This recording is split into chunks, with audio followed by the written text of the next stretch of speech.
Welcome to the Disability and Philanthropy Forum Disability Equity Series. My name is Sandy Ho, and I use she, her pronouns. I'm a member of the disability community.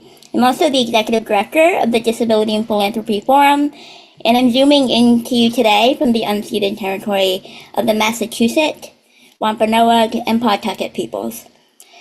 I want to take a moment to thank our audience for tuning in today, and also for our incredible panel of guest speakers who are going to be sharing their brilliance with us. Before we continue, though, I want to state clearly that our work at the Disability and Philanthropy Forum continues. There was not ever going to be an election or state-based outcome where the liberation and freedom of disabled people would have been secure. And that is especially true of historically marginalized, disabled trans, queer, Black, Two-Spirit, Indigenous, and people of color. For all of us to arrive together in freedom, disability, justice, rights, and inclusion cannot take a backseat. As we take a collective breath in and out, I want to just name some accessibility pieces that will be helping our discussion today. As part of our commitment to accessibility, our panelists and I will each provide an audio description of ourselves. I'm an Asian American woman with short, dark, wavy hair. Today I'm wearing a dark blue sweater, and my background behind me is blurred. My access needs are met with the support of captions. Some other housekeeping items. There are two ways to access the caption today. You can either use the CC button that's at the bottom of your Zoom screen, or the link to the external caption that are being dropped in the chat. Today it is a webinar, so only our moderators and panelists will be on camera. Our audience will be muted throughout the event, and you will be receiving the recording. We invite you to submit questions in the chat. We'll also use the chat to share links. The questions that you direct should be submitted through the Q&A button at the bottom of your screen, and we'll try to get to as many of those as possible. If the Q&A is not accessible to you, please feel free to send your questions to communications@disabilityphilanthropy.org. So to get us started in our conversation for today, we have a poll question to help set the context for our conversation. Please feel free to answer it now in the box that just popped up on your screen. And if the poll is not accessible to you, please feel free to email communications@disabilityphilanthropy.org. The poll question is, compared to the national average, Native people are how much more likely to have a disability? To moderate our panel, I'm truly delighted to introduce Carly Hare, who's the Portfolio Director and Senior Director of Advancing Equity at Colorado Health Foundation. Carly is joined on the panel by two disabled Indigenous leaders, Jen Deerinwater and Héctor Manuel Ramírez. You can learn more about our panelists today from their bios that are being linked in the chat. So as I hand it over to Carly, the correct answer to the poll is choice D. Compared to the national average, Native people overall are 50% more likely to have a disability, and that is according to the Center for Medicare and Medicaid Services. All right, that being said, Carly, take it away. Thank you so much, Sandy.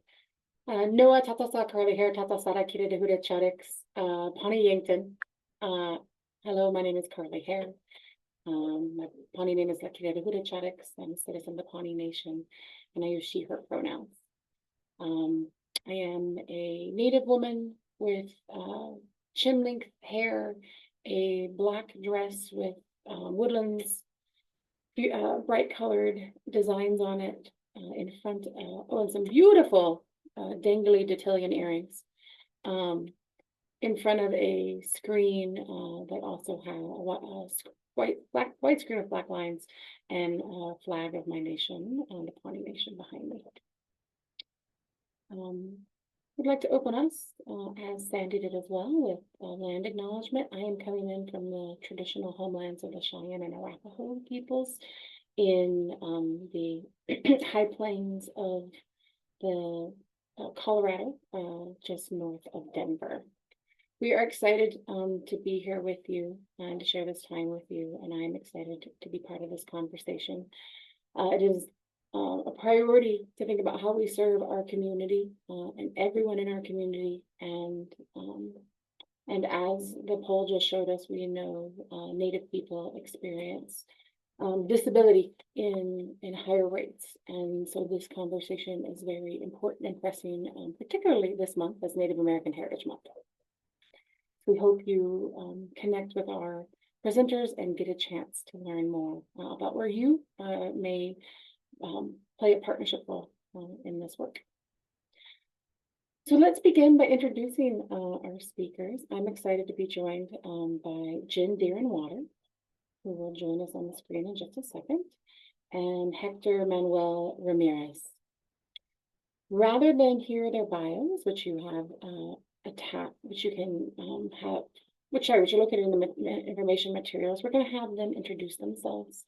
We're asking them to start with sharing their name, pronouns, visual descriptions, and a sentence describing how they would like the audience to know them. And Jen, we'll start with you.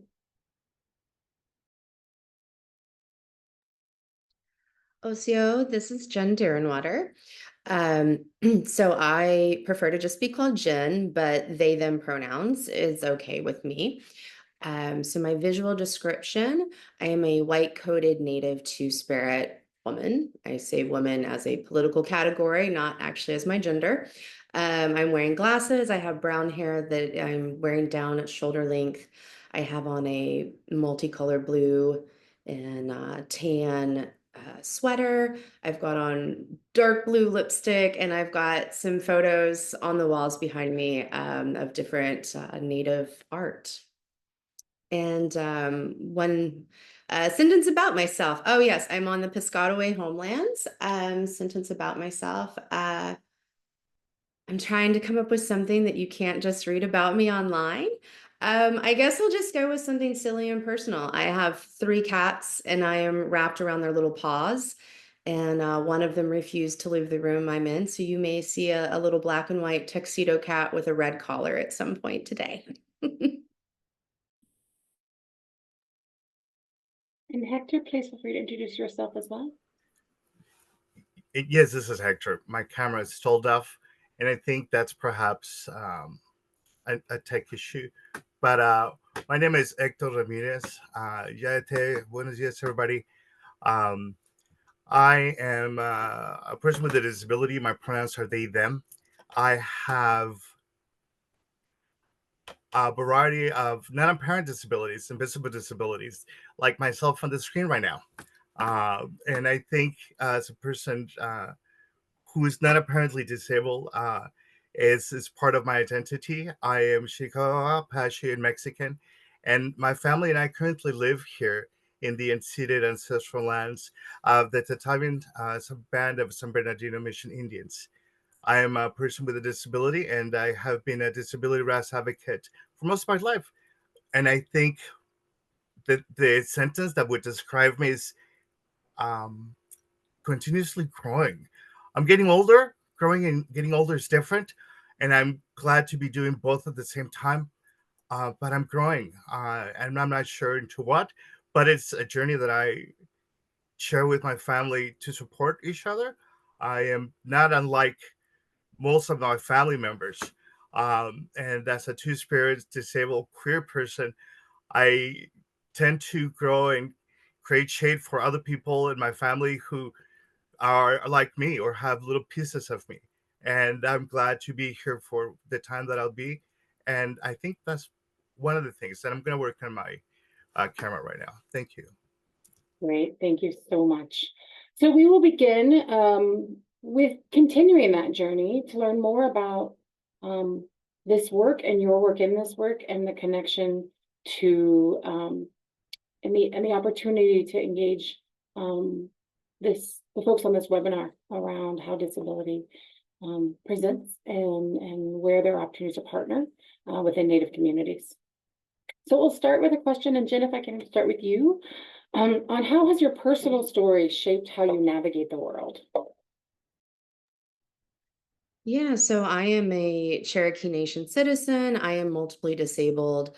My disabilities have been there since childhood, and they're becoming more and more severe with age.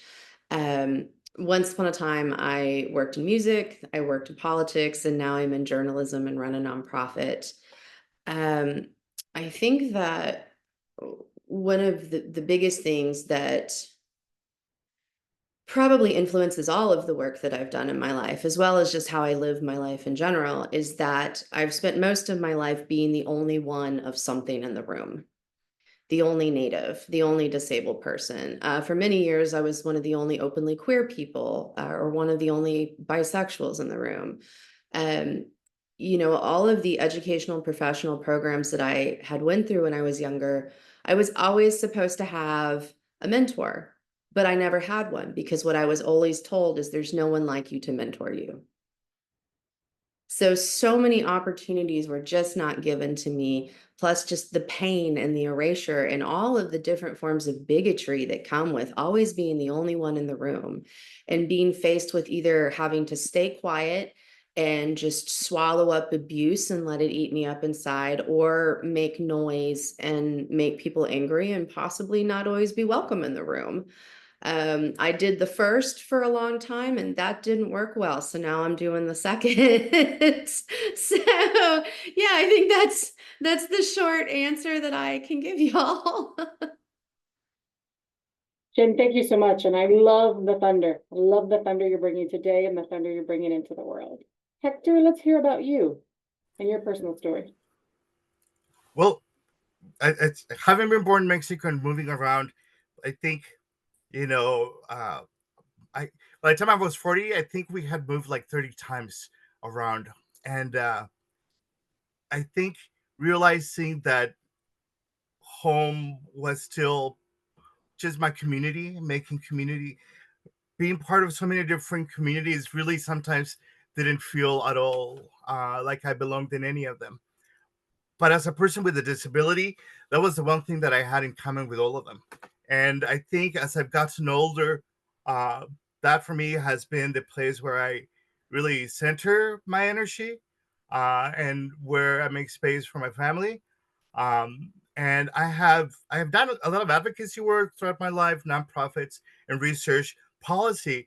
And it's interesting just to have a broader picture of what really causes disability, poverty of justice, poverty of access to resources, poverty of dignity, of humanity, and realizing that we're all trying to address those pinpoints from different areas.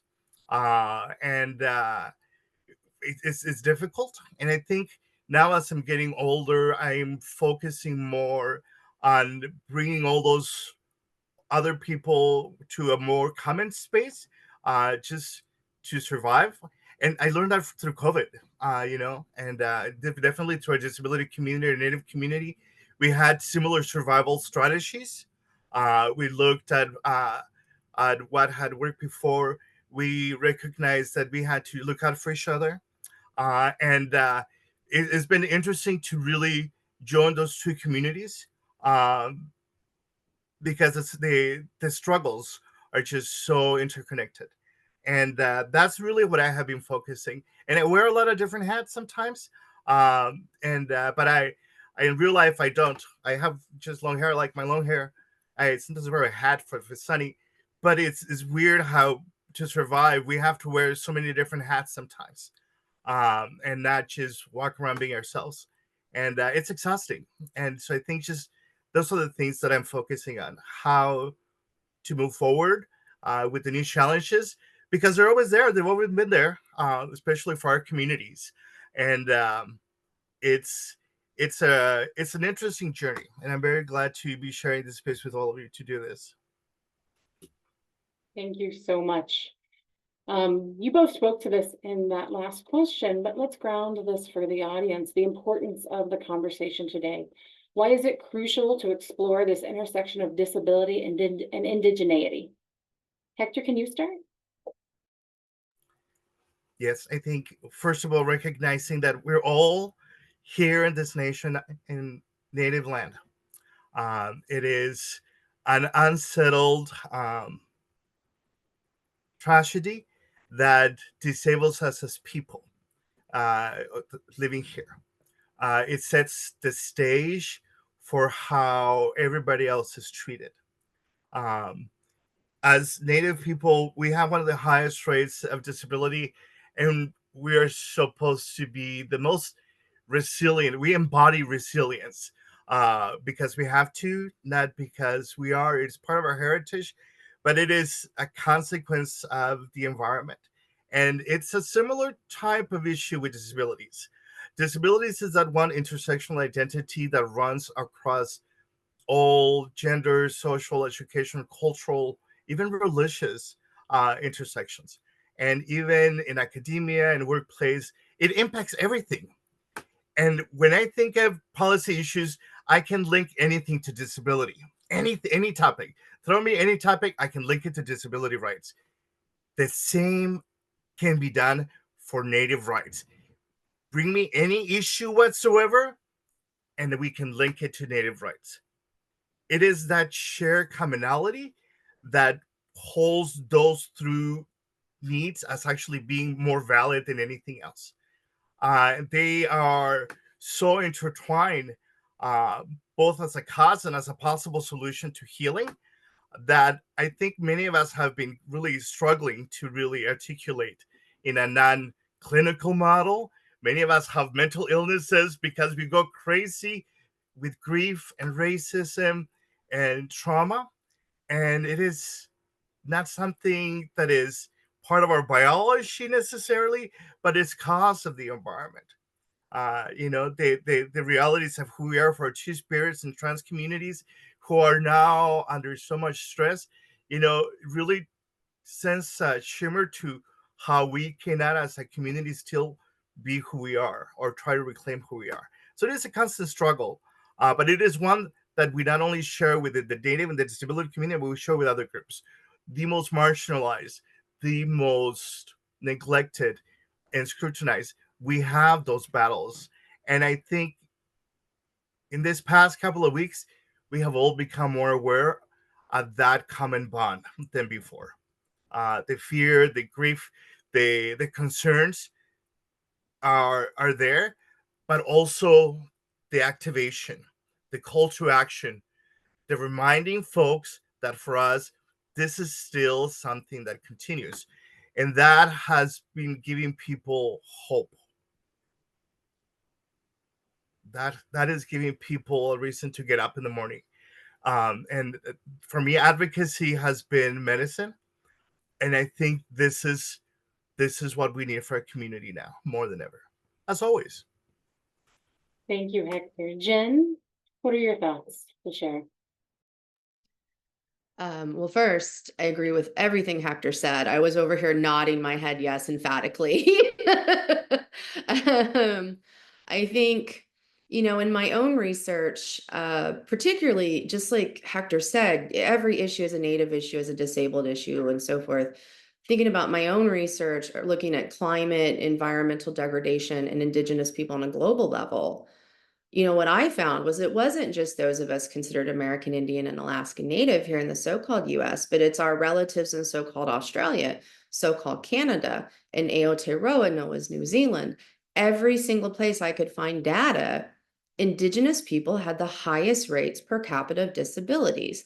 This isn't because we're somehow genetically more predisposed. It's because of colonialism.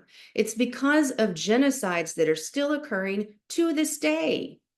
That's why. I can say for my own personal self, I recently learned that a spinal fusion I had almost 7 years ago, despite me telling doctors repeatedly how much pain I was in, turns out it wasn't a successful surgery. So I've been in agonizing pain for years while doctors just keep telling me, oh, it's just mental illness. Well, now I have to have 2 surgeries to fix that. It's also not a coincidence in my mind that while in the hospital for that original surgery, I was called a redskin and a lot of other deplorable names. These are the outcomes of anti-Native racism and genocide and the way that they're still impacting us in the very real moments of today. And since we are here to talk about philanthropy, I'll get into that as well now and say that the philanthropic industry is also responsible for this. Everything that foundations have, they have because of Native genocide, as well as the minoritization and oppression of other groups of people like Black folks and women and so forth. But everything you have because of what you took from us and you continue to keep from us. There are more than enough resources to go around. No Native or disabled person, let alone a Native and disabled person or led organization, should be out here struggling for funds. I don't have the healthcare I need. I don't get a salary. I don't have full-time staff. I don't even have part-time staff for my nonprofit. We're out here doing amazing work and the funds are not coming our way. And it's infuriating because not only is that keeping us from being able to do the work, on top of all of the institutional fears that organizations like Crushing Colonialism are suffering from right now, the overturn of affirmative action in the 23 Supreme Court session. Now we've had both Democrats and Republicans trying to take away tax status for nonprofits that they deem terrorist organizations. Well, we are both an arts and a news outlet. We do accurate reporting. So if we report something and we report it truthfully and the government doesn't like it, they can come in now, or they're trying to at least come in and say we're just terrorists and take our nonprofit status. There's so many things coming at us on a daily basis, from our own personal lives to the professional, and not having the funding and not having the resources that we have is harming our communities. And also by purposefully impoverishing us by both the federal government and the philanthropy sector, it also means that our tribal governments aren't funding these intersections, either because they can't or for whatever reason, i.e. their own ableism, they're not funding it. I can't look to my tribe, Cherokee Nation of Oklahoma, the largest federally recognized tribe in this country. I can't look to them to help me. They don't help me with any of my disability needs. They do nothing, so I'm going a bit off into the weeds, I feel like, but these are the intersections of why it's so important and what's happening when we're not being funded and how it's hurting us as individuals and as communities. And I have to keep saying it. Everything the foundations have, they have because of what they took from us and they continue to keep from us. And along the way, through the way that they are doing some funding of Native community, they're actually creating problems within our communities because they're only giving the money to one or two organizations and then expecting all the rest of us to fight it out to get that money regranted to us. And it's also put a lot of really bad actors into place where a lot of harm is really done within our communities because only a few people have all the resources. So I'm gonna stop there. And I think having spent 2 decades now in philanthropy, and you have both named it very clearly that both Indigenous and Native populations and communities have through lines into every single programmatic area that is funded in philanthropy, and so does disability, has a through line into every single area. However, we are often on each side just in the interstitial spaces of those Venn diagrams. We're just outside of them. We're never captured, we're rarely ever captured in the crossover. So would love to hear from you, talk about the double exclusion that disabled Indigenous organizations are facing.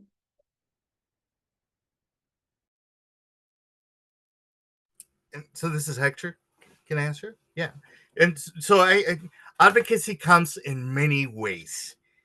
Research comes in many ways. And the work that nonprofits do, sometimes because of the funding streams, is very narrow, very restrictive, very ineffective.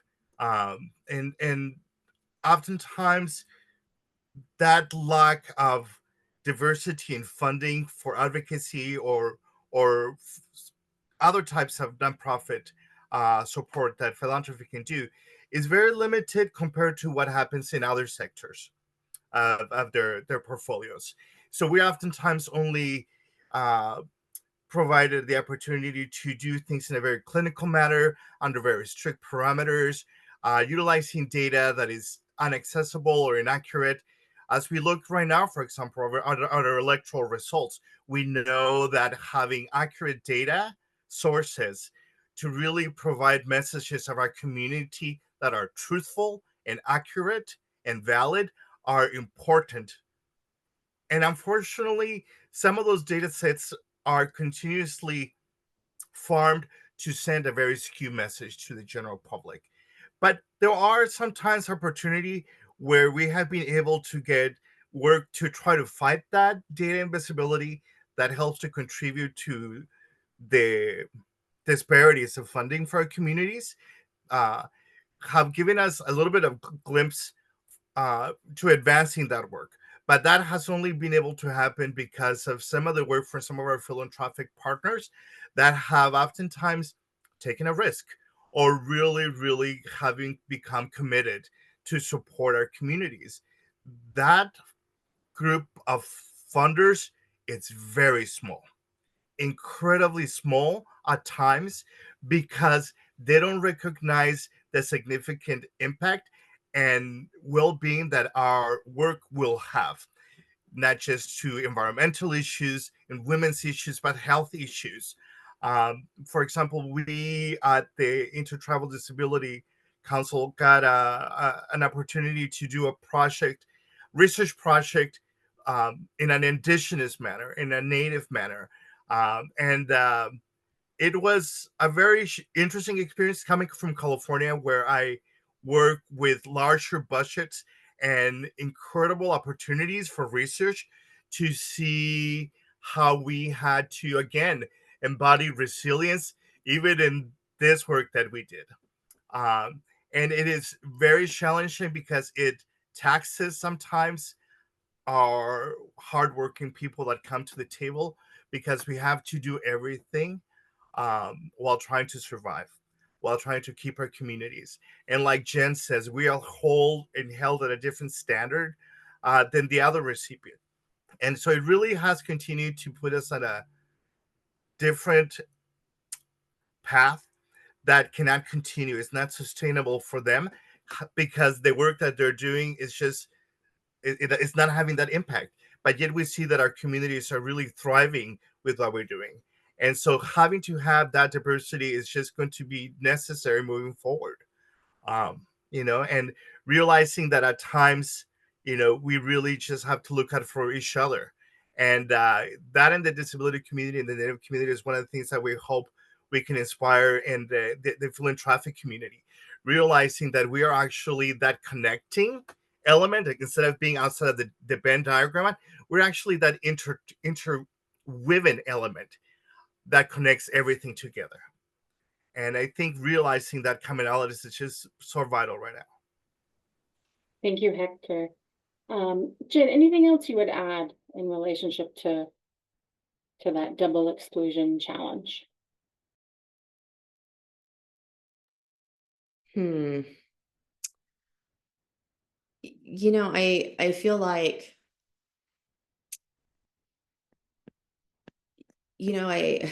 I don't even know what to say. There's so much my mind is spinning. Well, I have a pivot, if it'll help you. Yes, go ahead. Let's pivot.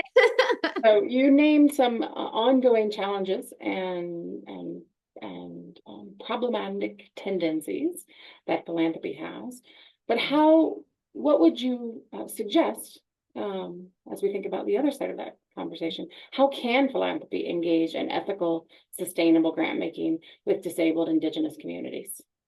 Oh, so many ways, so many ways. First of all, make grant applications easier and disability accessible. I'm so frustrated with the lack of disability access and just ease. Some of these grant applications are absurdly long, and the things they ask are absurd. There was one grant that Crushing Colonialism had looked at, and it wasn't a particularly large grant even. It wasn't even a six-figure grant, but they wanted us to have an audit. We've not needed an audit. An audit is $10,000 and upwards. We don't have money for an audit. We need to start giving, when I say we, I mean philanthropy, operational funds. Native community can't fund our organizations. I'm just going to keep using the nonprofit I run as an example, but Crushing Colonialism, I didn't start with any seed money. There was none of one of those magical so-called angel investors people talk about. We didn't start with a dime. We got here because I did this work unpaid for years and years and years. And now, even though I am being paid a little, it's still very low. It's because of a lot of Native people sacrificing themselves that got us here. But we still don't have operational funds. It's part of the reason I don't have staff. I can't give health insurance.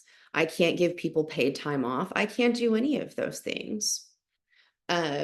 So giving operational funds is huge. Stop requiring things from us. Like, I feel like as Native community, and especially disability Native community, we're being held to this standard that's like way high up, while we have purposely been kept way down here.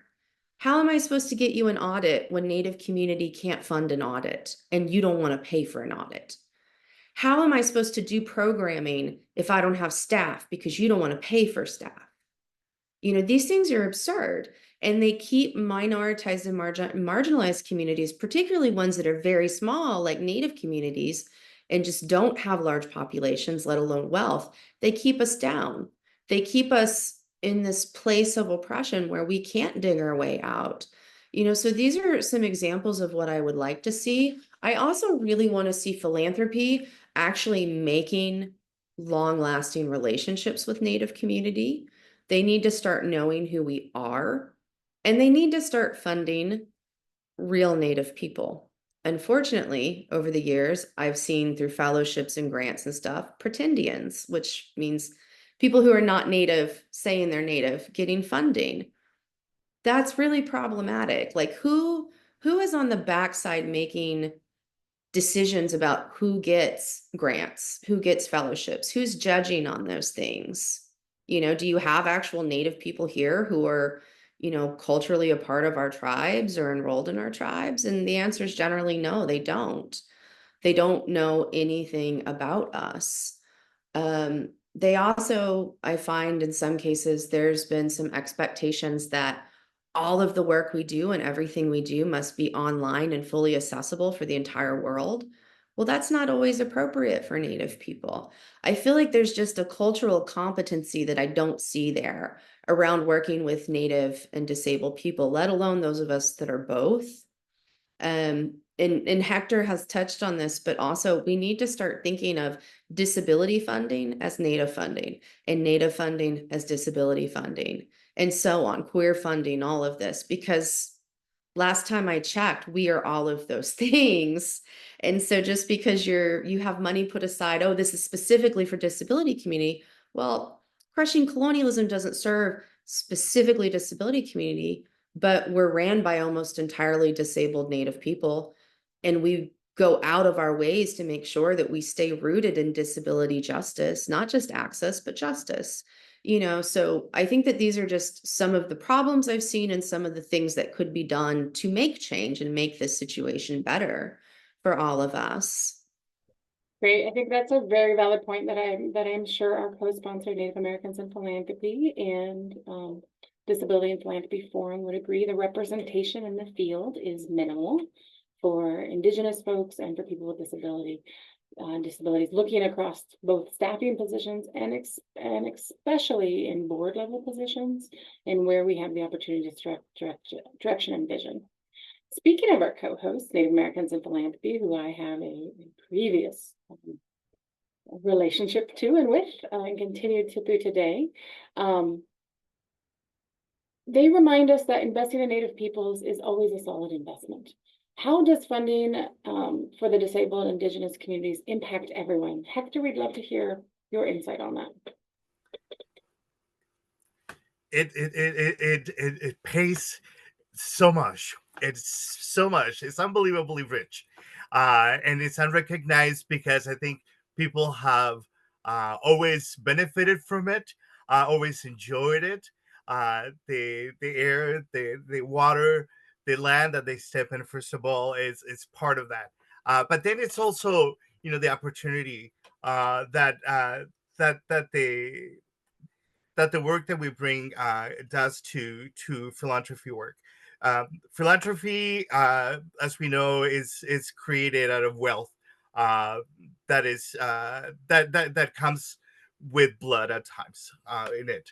And oftentimes, philanthropy has the ability to be that balancing act, if or corrective element to it, by giving back to communities with an intentional and committed approach uh, that is not tokenized or in the disability. We have disability tokenism. We have a lot of disability porn, disability inspirational, and in the Native community, we have those representation problems as well. Uh, but really committing to those people and communities that are doing the work. We know that investing in those particular efforts not only makes the work that they do more legitimate and valid, and it shows that there is a commitment from that body to try to restore and balance the work that they're doing and the impact that it's having on the people that are affected by their work. It is a way of healing, and by healing the communities, it has first of all a financial factor to it. And we know, for example, that a lot of our practices not only help to alleviate a lot of suffering for communities by recognizing us as people, but for example, like with I'll use an example with the award that we got from the Borealis Foundation to do this particular project, and we did it in the middle of COVID. We weren't sure if we were going to finish. All of us, I think, had COVID during the course, and we were all people with disabilities and volunteering. And we did this report to follow up something that had been funded almost 24 years ago, and it got put in the shelves at the federal government. And we wanted to re-highlight what was happening now in COVID. And we highlighted, first of all, the significant importance trauma that was currently happening to our trans community as it was starting to come across the nation. So we were able to really highlight that trend from the beginning, as well as women's issues. But we also offered some really tangible solutions that came from our communities. We reemphasized and showed the effectiveness of traditional healers in our communities. And in the argumentations that our communities here in California and Arizona and New Mexico have been having at the federal level to expand not only funding but services, we were able to use this work from the disability community where we cited that importance of using traditional healers because we had a traditional healer in our group as well. And we were able to really, for the first time, get the federal government to be able to accept traditional healers as a reimbursable practice for our community. And it's something that helps to advance not only medicine because we know it worked, it has been working. It doesn't need to be evidence-based, it is historically based. And so we have been really adding as well to the conversation about how people with disabilities are themselves a health disparity population. And we highlighted that within the disability community and the impact, the number that you highlighted earlier about the statistics of people with disabilities comes from the federal government. And I have to say, it is very low to what it actually is. And we know that having to have those conversations of saying, oh, thank you for that number, but you know what? Talking to our community, we know it's not right. And this is a similar conversation to the voting election results right now. So we're able to offer clarity to the information that this communities are doing. And so it's very, very vital. So I think philanthropy organizations have a lot to benefit from the work that we do. Thank you so much. And I would just name that there are two, there's a deeper report referenced in the chat around the information that Héctor was sharing around on the more practical and real data that's there. And also in the field of philanthropy, thinking about what representation looks like. Change Philanthropy hosts the DAP survey, and the 2002 report is listed here. 2004 report should be coming out within the next few months, so you'll be able to take a look at that as well. And I think, Héctor, you named it as well, and Jen, you named versions of this too. We are our own solutions often, and foundations and philanthropy can follow us in the work in building power and funding ecosystems and thinking about systems change. There are a number of Native efforts that are already underway. Today, the Native Voices Rising grantee list got posted, and that is an effort of a Indigenous-led, Indigenous participatory grant making process. It really is about moving money to systems change and advocacy and civic engagement in different ways. So those are a few examples in which people can participate and engage, and we would love to hear, as we're closing out on our time before we get to the Q&A, what is your call to action for philanthropy? Jen, can I start with you, and then Héctor we'll come back to you. Sure. I feel like I've said it a bit already, but my call to philanthropy is to actually start building real, genuine relationships with us. Don't just come to us when you want us. Don't just come to us the month of November or for Indigenous Peoples Day. We're here year round. We don't go away. We don't close up shop. You know, we're always here. Start funding us. Start funding our disabled Native leaders. It's really hit me this week. I've had a few people recently, youth in like queer and Native spaces and stuff, call me an elder. I'm only 45. That feels weird, but also the reality is that a lot of us don't get to stick around and make it to 80, 90 years old. This is on philanthropy to some extent. You can fund us so that we can actually grow to be 80, 90-year-old elders. Elders shouldn't be someone in their 40s, make this work truly accessible for us. Come start meeting us where we are at, giving us the resources that we need so that we can come in and do this work, because we're all already doing it. We just need the resources to grow it and sustain it and do it well and not harm ourselves in the process. I also want to say, I think sometimes, because I always balance trying to say what I think needs to be said and not being a complete jerk about it. But I want to say, because I feel like sometimes this gets lost in the message, is that when I say these things, it's not because I'm trying to, be a crab in the bucket, or because I'm just being mean. It's because I see where our communities and our people can do better. When I say things about my own tribe, it's not from a place of hate. Sure, there's some pain and some anger there, but it's coming out of love for my people and knowing my people can do better. It's the same with disability community. We can all do better. There's more than enough resources out there. Start giving them to us and let us keep on with this work and let us keep growing. I'm tired of crumbs. I deserve a life just like we all do that's based in justice and joy. And a few measly crumbs here and there isn't going to bring that. Thank you, Jen. Héctor? Yeah, thank you. I think to really continue on that commitment of support, and that means to have actual, authentic, connected representation in their staff, in their board members, in their planning, in their evaluations, in their projects.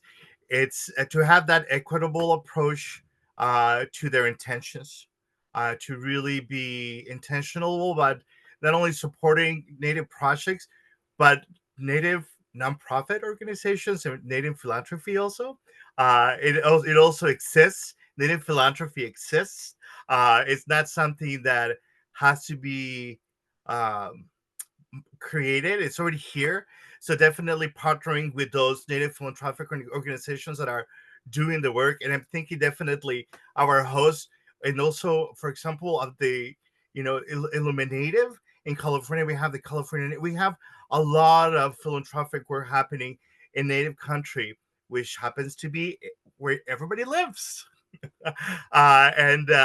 So definitely having that commitment, offer grants not only that are accessible to the disability community, but make it reduce those barriers of access, lower those requirements, have discretionary grants like, here's this amount.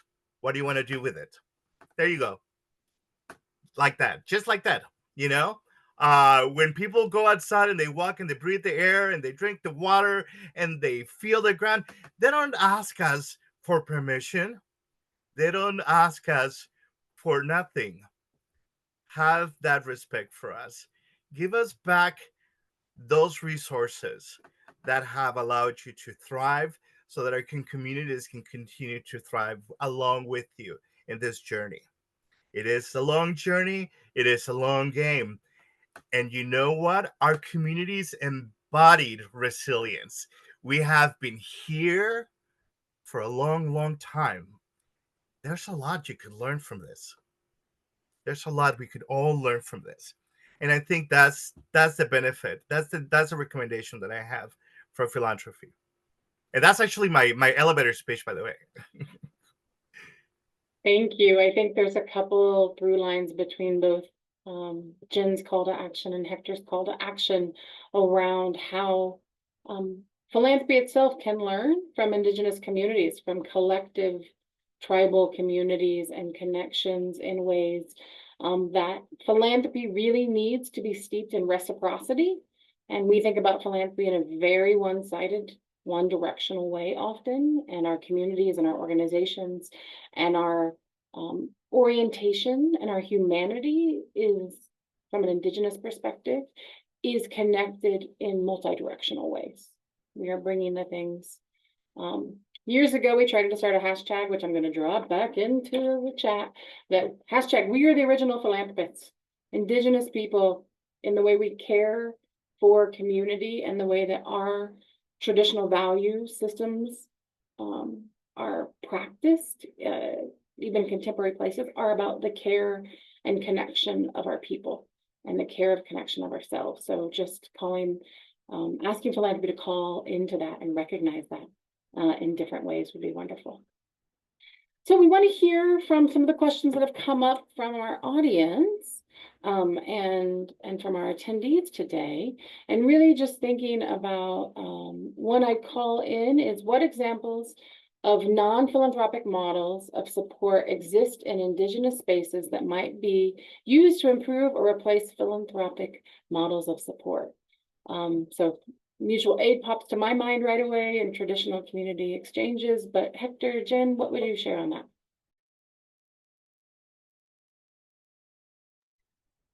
This is Jen. So yeah, obviously mutual aid, but then I also think of things like the blanket dance, or is that, yeah, it's the blanket dance. Oh, sorry about that. My video went off. Where at Native events or powwows or community gatherings, people go around with a blanket and everyone throws money in, like that's one example. I also, while we're here talking about philanthropy and nonprofits and stuff, I do want to mention too, because this came to mind earlier as we were talking about, the investment in Native community. There's also been a surge of Native businesses and Native funding. There's Skoden Ventures and I believe Raven Capital that are both out here trying to get funding to Native businesses. So I think that there's a lot of ways that we can look at an Indigenous community in that way. And I want to think about something that my people in particular have, and I might be mispronouncing this. I'm still in the very early stages of trying to learn my language. But it's something called Godugi. It's the principle of Godugi. It's that I don't think about, it's not I, it's we. Like what I'm doing, it's about my ancestors, it's about the people here now, it's about the generations to come. And I think that that is really important. And I guess if we want to talk about it in a colonial way, you can say it's a form of philanthropy, I guess, in that it's not just about this one individual, it's about the collective betterment of the tribe, of the people, and not just in the now. It's that thinking about going forward. Everything I'm doing right now has impacts on so many generations to come. So those are just some examples and things that have been popping to mind as we've been talking, throughout this afternoon for me.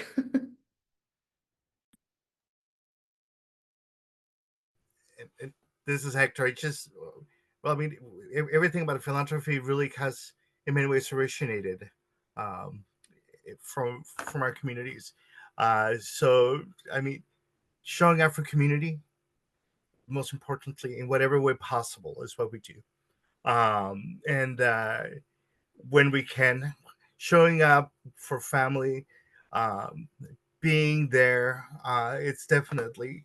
But I think more than anything is being a good relative to one another, and recognizing that when we try to interact with each other, intertribal, intergenerational, interdisability, being a good relative to each other is one of the things that we model in everything that we do. And that's a priceless thing that it's sometimes better than any pill that I have ever taken when I was feeling bad.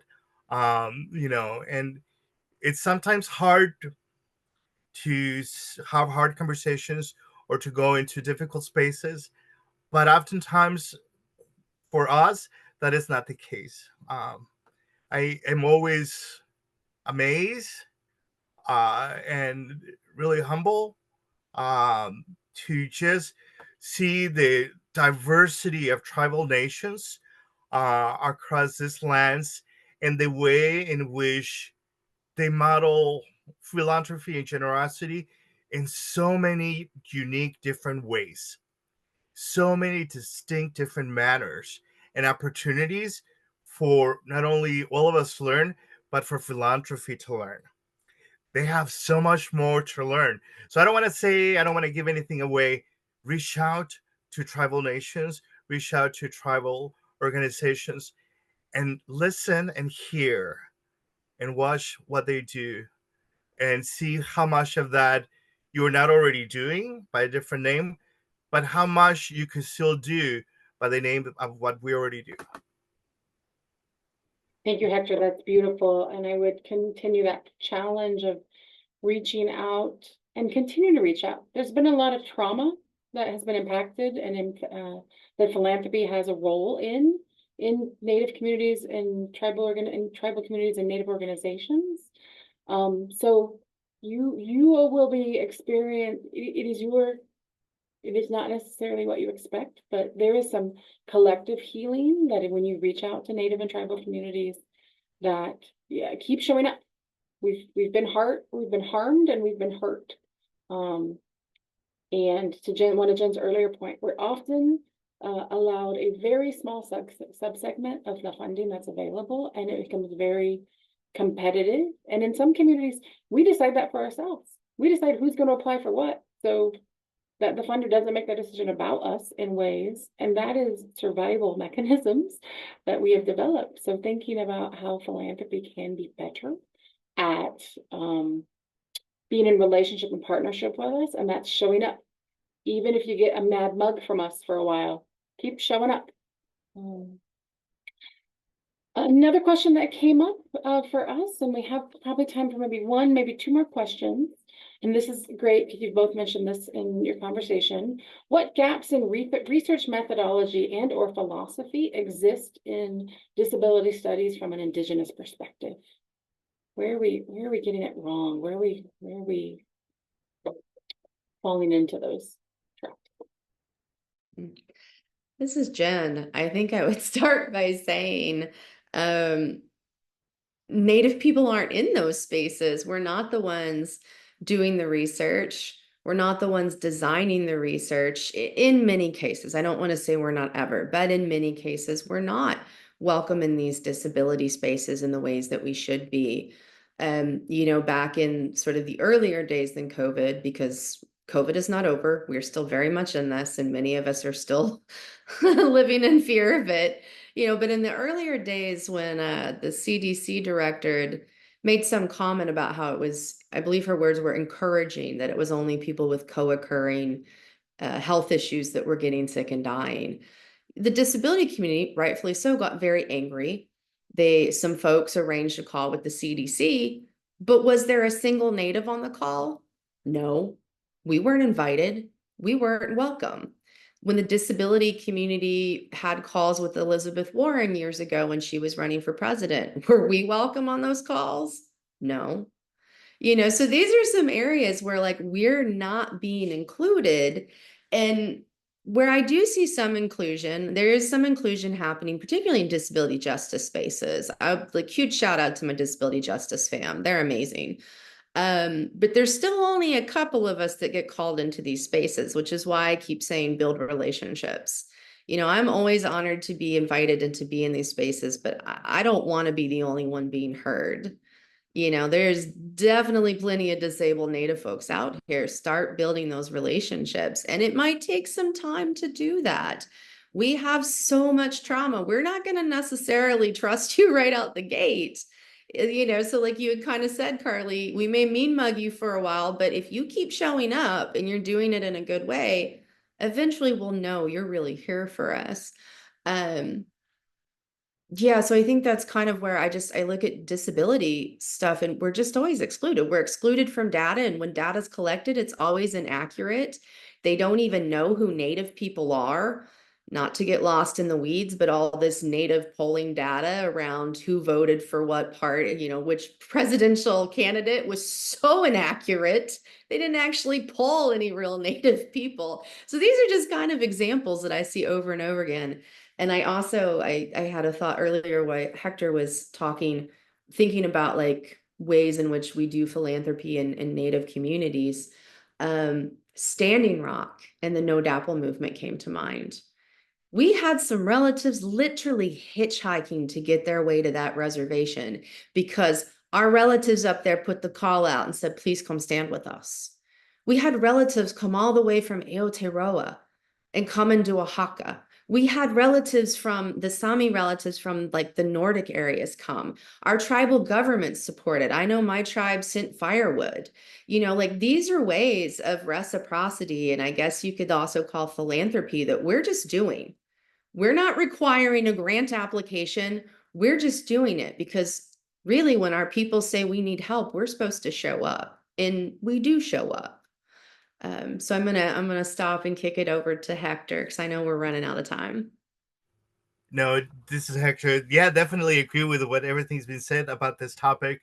You know, I do a lot of research, and academia is such an ivory tower. It is a very hostile, very dangerous, very toxic work. And oftentimes the work that gets cited the more is from some of the most hostile places to try to enter. But that doesn't mean we're not doing the research and we're not doing the work. We have great, smart, brilliant Native, Indigenous, disabled people that are doing work in Indigenous disability research. It doesn't get the attention that a lot of this other work does because we are looked up on as being niche type of topic rather than more representative. And oftentimes it's intentional, but oftentimes I think it happens out of ignorance and fear in those spaces. But I think like showing up when we're doing our work, come to us for the work. Don't call us in because you need us subject matter experts so you can cite us in the footnotes and say that you have been inclusive or had a consultant. You know, really be supportive, show up for our work, just like we've been showing. We had to show up for yours, you know, at your conferences. And that's one of the things that we oftentimes don't have as Indigenous disabled people. We don't have opportunities to meet as just disabled community. As Native people, we have that relationship. We have lots of cousins sometimes, lots of aunties. In the disability community, we are related to each other, not by that. And I say we are related sometimes just by diagnosis or by whatever that is. And that's how we're related. And, you know, I think there has to be that type of similar relationship in the CRIP research work, which I love. And I'm a big supporter of everybody.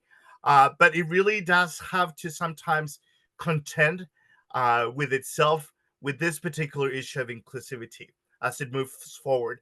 And that's just something that happens with a lot of critical theory type of spaces.